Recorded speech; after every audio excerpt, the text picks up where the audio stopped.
Welcome to the DIY Auto Repair channel. My name is Jeff. I'm working on a 2015 Ford Explorer with a V6. Has a radiator leak. And we're going to get right to it. So, on the top here is this cover, right? So to get it off, you've got two of these and several of these. These are 10 millimeter, and they go here, here, here, all around here, and the clips go here too, right? Get that off.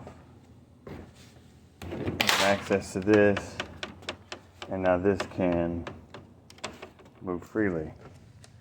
So we come over here, and what I used was a 7/32, an extension, and a gun, or you can, use a 1/4" ratchet if you want. But take these off, these bolts here, 5 per side.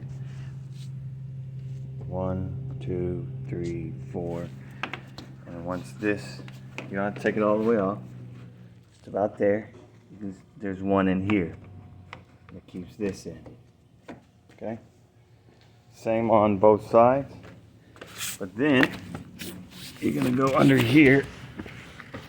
What I have is a 8 millimeter, 5/16, if you will, see? And there's like about 8 bolts, I think. Right in there. 1, 2, one there, here. Same on the other side. You see that's where it's leaking. But once you do that, see how it moves now? Almost ready to come off.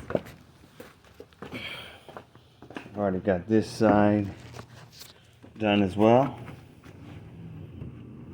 And then you want to gently pry on that, pop it out, pull it up, make sure no fog lights or anything are still hooked up. You can unhook those and then come back.